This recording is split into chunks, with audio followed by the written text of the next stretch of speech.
అధికారాన్ని అందుకోవాలంటే నాది మంచి పాలన, ఇప్పుడున్నటువంటి ప్రభుత్వాన్ని మంచిది కాదు, ఇదిగో వీళ్ళైతే ఇట్లా పరిపాలించడం చేత కాలేదు, నేనైతే మీకు ఇంత మంచి చేశాను అని జనానికి చెప్పి వెళ్ళటం ఒక ఎత్తు.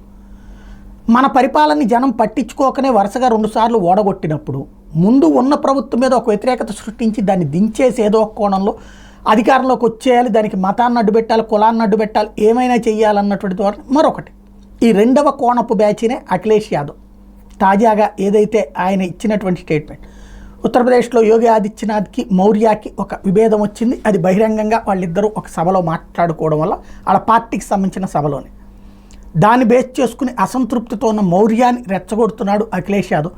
100 మంది ఎమ్మెల్యేలను నువ్వు తీసుకుని వచ్చేసి నువ్వు ప్రభుత్వం ఏర్పాటు చేయడానికి నీకు మద్దతు ఇస్తామని, ఈయనకు 130 సీట్లు ఏమి వచ్చినట్టున్నాయి, 100 మందితో వస్తే 230 సీట్లు అవుతుంది, అప్పుడు ప్రభుత్వం వాళ్ళది ఏర్పాటు చేయొచ్చు అన్నటువంటి. అంటే మౌర్యాని పార్టీని చీల్చు అంటున్నాడు అనమాట. అంటే యోగి ఆదిత్యనాథ్ దించు అని చెప్తున్నాడు అనమాట. ఇది ప్రస్తుతం గోతికాడ నక్కల్లా కూర్చునే రాజకీయానికి ఇది ఎథిక్స్ అంట.